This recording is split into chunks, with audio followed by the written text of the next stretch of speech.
David Hundeyin drags Bola Tinubu to United Nations Human Rights Council.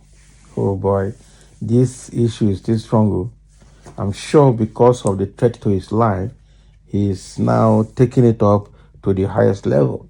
He's mentioned how Nigerian government sent two NIA agents to kidnap him at Ghana, but he escaped them. And he also explained how Nigerian government was trying to align with Akufo-Addo, the president of Ghana, to extradite him from Ghana back to Nigeria just because he's seeking asylum in Ghana. And he wrote to president of Ghana not to yield to Nigerian government request. So since then, he said attempts have been made on his life, even though they have not been able to reach him. He has received life threats, or death threats rather, from the people chasing him. And so I think to ensure and assure his safety, he is now taking the matter up to the United Nations Human Rights Council to handle. This is a very serious one. The guy has put his life on the line for the sake of Nigeria. Now, David Hundeyin spoke today at the United Nations Human Rights Council session held in Geneva about the Nigerian Bola Tinubu's ongoing attempt to silence him. Okay. Earlier today at the 54th session of the United Nations Human Rights Council holding in Geneva, I spoke about the Nigerian regime's ongoing attempt to silence me and put an end to my journalist work using illegal rendition and diplomatic meddling. Now, wow. David Hundeyin spoke today at the United Nations Human Rights Council session held in Geneva about the Nigerian regime's ongoing attempt to silence him and put an end to his journalistic work by illegal means. Oh boy, this is a serious one. And let's see. Let's play the audio. I now give the floor to Vivat International. Opportunity to speak at the 54th session of the UN Human Rights Council. As an investigative journalist from Nigeria, my work primarily focuses on advancing transparency and accountability in government. I have repeatedly used my journalistic platform to expose and publicize malfeasance and criminal behavior by powerful people in Nigeria, most recently the new Nigerian president, Bola Tinubu, an individual whose FBI file of over 2,500 pages is set to be released publicly for the first time next month, and who has, as a matter of public record, forfeited $460,000 to the United States government, being proceeds of heroin trafficking. Due to my journalistic work, his regime has taken extraordinary steps to silence me, including a recent attempted abduction from Ghana where I have political asylum. The Tinubu regime is currently trying to prevail on Ghana, which historically is a close ally of Nigeria, to violate the non-refoulement principle and have me return to Nigeria, where I would almost certainly face imprisonment, torture, and extrajudicial execution. To save my life and the important work that I do, I have been forced into a semi-nomadic lifestyle, rarely sleeping in one place for a prolonged period of time. In fact, it is from one of these temporary locations that I'm filming this message. Now, under Article 19 of the United Nations Universal Declaration of Human Rights, freedom of expression is a fundamental human right. And as a journalist, I must be able to do my work without living in fear or living on the run, simply because I'm doing my job. Thank you. So those are the words of David Hundeyin, presented at the United Nations 54th Human Rights Council meeting holding at Geneva.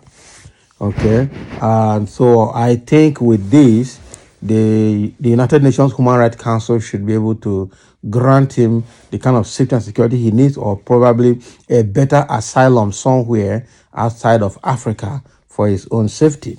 I just hope that that will happen, so that the young man can be sure that his life is secure.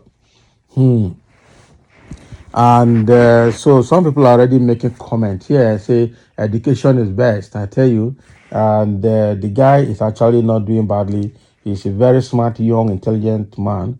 And I think the only problem I have is that these Western world countries don't like people like this guy too. because as he's exposing what is happening in Nigeria, he might also expose what is happening in other parts of the world, and most people would not want to see him.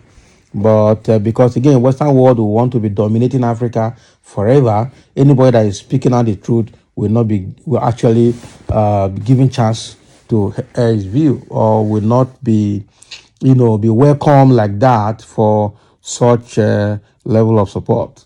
But I just hope that along the line, the Human Rights Council will be able to provide him the security and safety that he needs.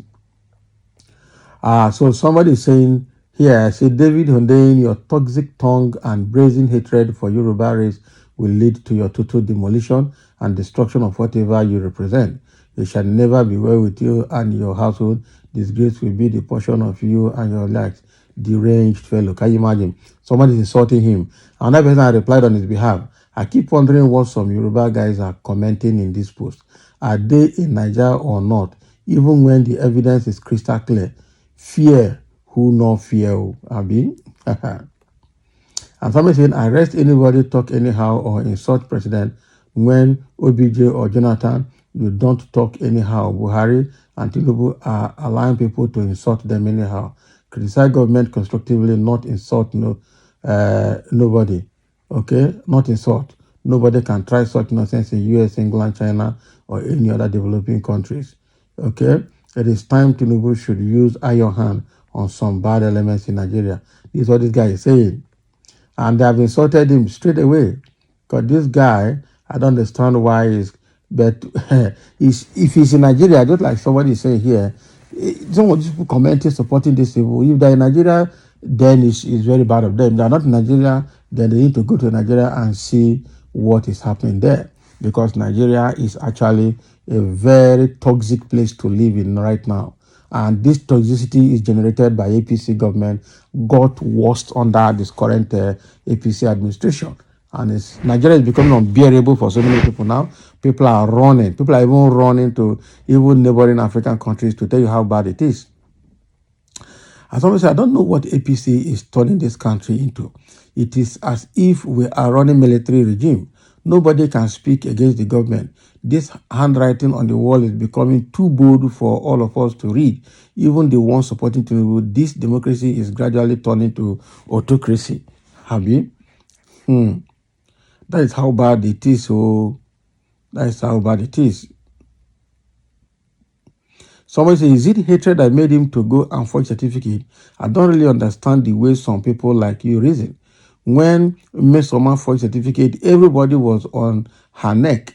Now it is the turn of our president, and you people are defending him with every drop of your blood. So who is fooling who now? That is the problem. Somebody said you've been vindicated. God bless for Nigeria. Okay? The country needs your type with the brain and guts, not the dogs and monkeys around. At the Geneva court, Mr. Tinubu will now battle 2 cases. Not be a Ghanaian talking trash. Who told you it's a Ghanaian? The guy is not a Ghanaian, he's a pure Nigerian. I think he's from Edo State. That is it. So the truth remains that David Hundeyin is now at security risk and now is trying to, put himself somewhere he's secured. And now is reported to the highest authority of human rights in Nigeria, in the world, to protect him before they silence him. So thank you for listening, and let's have your comment.